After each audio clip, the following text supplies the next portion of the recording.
Hi friends, எல்லாருக்கும் வணக்கம். நான் சுரேஷ்குமார். இன்றைக்கி வந்து ஒரு ரெடிமேட் காம்பவுண்ட் ஸ்லாப்னால் என்ன யூஸ் அப்படிங்கிறது தான் நம்ம இன்றைக்கி பார்க்க போகிறோம். நம்ம இன்றைக்கி போட்டிருக்கிறது வந்து பார்த்திங்கன்னா காம்பவுண்ட் ஸ்லாப்பு. இந்த ஸ்லாப்பு பார்த்திங்கன்னா ஒரு சில வருடங்களுக்கு முதல்ல வந்து போட்டது. இது ஒரு சைட்டில் போட்டிருந்தோம்.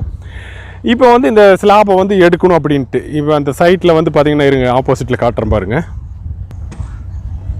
நமக்கு ஆப்போசிட்டில் பார்த்திங்கன்னா கொஞ்சம் வழியெல்லாம் விட்டுருப்போம். ஏற்கனவே அந்த இடத்துல ஸ்லாப் போட்டது. இப்போ வந்து அதை ரிமூவ் பண்ணிட்டோம். அந்த ரிமூவ் பண்ணினது தான் நீங்கள் இப்போ பார்க்க போகிறீங்க. ஏன்னா அந்த இடத்துல ரோடு வருது அப்படிங்கிறதுக்காக அதை ரிமூவ் பண்ணாங்க. சரி, நம்ம இந்த ஸ்லாப்பை பற்றி நம்ம பார்த்துடலாங்க. இந்த காம்பவுண்ட் ஸ்லாபினுடைய யூஸ் என்ன அப்படின்னு வந்து பார்த்துட்டிங்கன்னா, நமக்கு தேவையில்லை அப்படின்னா பிரித்து எடுத்துடலாம். அதாவது எல்லா கம்பெனியோட ஸ்லாப்பும் அப்படி எடுக்க முடியாது. ஏன்னா எங்களுது வந்து பார்த்திங்கன்னா ஹெவியாக இருக்கும். எங்களுது அது இல்லாமல் கம்பியெல்லாம் நிறையா போட்டிருக்கோம், காங்கிரீட் சிமெண்ட் எல்லாம் நிறையா இருக்கும். அதனால் வந்து ஹெவியாக இருக்கும். அதனால தான் நாங்கள் இதை ரீஒர்க் பண்ணுறோம். ஏன்னா இந்த ஸ்லாப் எல்லாம் மறுபடியும் எடுத்து அதே மாதிரியே வேறு பக்கம் செட் பண்ண போகிறோம். அந்த ஒரு வீடியோ தான் நீங்கள் பார்க்க போகிறீங்க. இப்போ நம்ம இந்த ஸ்லாப் எல்லாம் பாருங்கள் ரிமூவ் பண்ணி வச்சுருக்கோம். இப்போ வந்து நிறையா ஸ்லாப் உடையாமே வந்துருச்சு. நாங்கள் இதில் வந்து பார்த்திங்கன்னா ஒரு சாம்பிள் காட்டுறேன் பாருங்கள். இதுக்குள்ளே எல்லாமே வந்து இந்த மாதிரி 6 mm கம்பி தான் போட்டிருக்கும் இந்த ஸ்லாப்பில். அதனால் ஹெவியாக இருக்கும். இந்த ஸ்லாப் எல்லாம் சிலதெல்லாம் உடையாமே வந்திருக்கு. இதை மறுபடியும் நாங்கள் ரீயூஸ் பண்ணிடுவோம் இந்த ஸ்லாப் எல்லாம். இப்போ இதை வந்து நம்ம ஜேசிபி வச்சு தான் இப்போ ரிமூவ் பண்ணுறோம். ஏன்னா குழி வந்து 2 அடி ஆழத்துக்கு தோண்டி இருக்கோம். இந்த 2 அடி ஆழ குழி அப்படிங்கிறதுனால உங்களுக்கு வந்து சாதாரணமாக மேன் பவரில் செஞ்சோம்னா கொஞ்சம் கஷ்டமாக இருக்கும். அப்படிங்கிறனால ஜேசிபியில் எடுக்கிறோம். இந்த மாதிரி ஒரு சைடு எடுத்துருவோம். ஒரு சைடு எடுத்து அந்த ஸ்லாப் இருக்குது, அந்த போஸ்ட் இருக்குது மாதிரி சென்ட்ரல் போஸ்ட், அதாவது இதான் போஸ்ட்டு. இந்த போஸ்ட்டு இது வந்து 2 அடி குழி ஆழமாக எடுத்திருப்போம். காங்கிரீட் போட்டிருப்போம். கொஞ்சம் சிரமம் தான். பாருங்கள், அங்கே காங்கிரீட் தெரியும். அந்த இடத்துல போட்டிருக்கேன் பார்த்தீங்களா, 2 போஸ்ட் தோண்டி போட்டிருக்கேன். காங்கிரீட் பாருங்கள் எவ்வளோ இருக்குது. அதாவது 1 அடி சுற்றளவுக்கு காங்கிரீட் இருக்கும். அவ்வளோ பெரிய காங்கிரீட்டை வந்து நம்மளால் மேன் பவரில் எடுக்க முடியாது. அதனால தான் வந்து ஜேசிபியில் எடுத்துகிட்ருக்கோம்.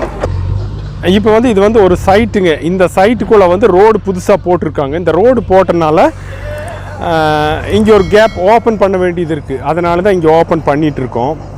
இந்த ஓப்பன் பண்ணுறதுனால என்ன அப்படின்னா, இந்த ஸ்லாப் எல்லாம் எடுக்கணும் அப்படின்னாங்க. அதனால இந்த ஸ்லாப் நாங்களே எடுக்கிறதுக்கு வந்திருக்கோம். எங்களுக்கு வந்து அந்த எடுக்கிறதுக்கு மட்டும் ஒரு தனி சார்ஜ் பேசி நாங்கள் வந்திருக்கோம். ஆனால் சில பக்கமெல்லாம் எடுத்தாங்கன்னா சாதாரணமாக ஆள் வந்து தள்ளனாலே வந்து போயிடும். ஆனால் நம்மளுக்கு பாருங்கள், ஜேசிபியில் தான் அந்த போஸ்ட் எடுத்துகிட்ருக்கோம். உடையவே இல்லை பாருங்கள், அப்படியே வருது, ஸ்ட்ரைட்டாக வருது. பார்த்தீங்களா, போஸ்ட் வந்து உடையவே செய்யாது. அந்த அளவுக்கு கம்பி இருக்கும் அதுக்குள்ளே. இப்போ நீங்கள் பார்க்கும்போது கூட அந்த ஸ்லாப் வந்து கீழே விழுந்திருக்கும். ஆனால் அந்த ஸ்லாப் வந்து உடஞ்சிருக்காது பாருங்கள், அப்படியே தான் இருக்குது. ஏன்னா இவ்வளோ ஹெவியான ஸ்லாப் தான் நாங்கள் போட்டிருக்கோம். இப்போ இந்த ஒர்க் வந்து பார்த்திங்கன்னா சில நாட்களுக்கு முன்னாடி வந்து செஞ்சது. இது வந்து இப்போ ரீயூஸ் பண்ணி எடுத்த ஸ்லாபு. இது மட்டும் தனியாக பார்த்தாலே தெரியும், உங்களுக்கு ஒரு கேப் மட்டும் தெரியும். இதுக்கு இந்த புறமாக கேப் தெரியாது. இதை நாங்கள் இப்போ அப்படி தான் போட்டிருக்கோம். போட்டு அந்த பேட்ச் ஒர்க் எல்லாம் பண்ணி மறுபடி வந்து பெயிண்ட் பண்ணியிருக்கோம். ஆனால் உங்களுக்கு கண்டே பிடிக்க முடியாது. பார்த்திங்கன்னா பாருங்கள், ரீயூஸ் ஸ்லாப் தான் இது. ஃபுல்லுமே வந்து பேட்ச் ஒர்க் பண்ணி மறுபடியும் அதே மாதிரி போட்டிருக்கோம். என்ன அப்படின்னா, நம்ம ஃபஸ்ட்டு போடும்போது நல்ல ஃபினிஷிங்காக இருக்குது. இப்போவுமே ஃபினிஷிங் இருக்குது. இதில் வந்து ஃபினிஷிங் சைடு வந்து பார்த்திங்கன்னா அந்த சைடு தான் இருக்குது. வெளிப்புறம் வந்து ஃபினிஷிங்கு, உள்ளே வந்து ஃபினிஷிங் கம்மியான சைடு தான் நாங்கள் போட்டிருக்கோம். ஒரு வேலையை மறுபடியும் செய்யும்போது எங்களுக்கும் கொஞ்சம் சங்கடமாக தான் இருக்கும். மறுபடியும் எடுக்க சொல்கிறாங்களே அப்படின்னு. ஏன்னா நம்ம இது ஒரு ஒர்க்கு போடும்போது பார்த்திங்கன்னா அவ்வளோவும் பர்ஃபெக்டாக நம்ம செஞ்சுருப்போம். செஞ்ச ஒர்க்கு அந்த ரீஒர்க் அப்படிங்கும்போது மனசுக்கு கஷ்டமாக இருக்கும். எவ்வளோ கஷ்டப்பட்டு அந்த ஒர்க்கை நம்ம செஞ்சுருக்கோம் அப்படிங்கிறது இருக்கும்.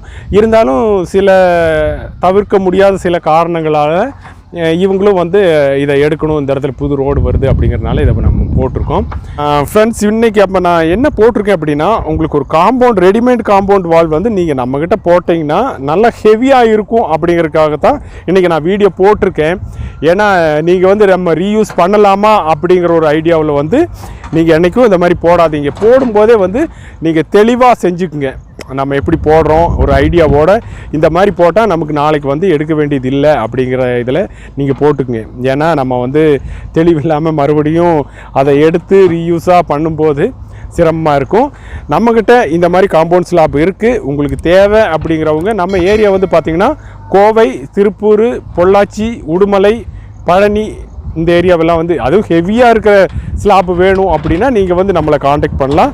என்னோடய காண்டாக்ட் நம்பரும் இங்கே கொடுத்துருக்கேன். ஓகே ஃப்ரெண்ட்ஸ், மீண்டும் ஒரு யூஸ்ஃபுல்லான வீடியோவில் உங்களை சந்திக்கிறேன். நன்றி, பாய்.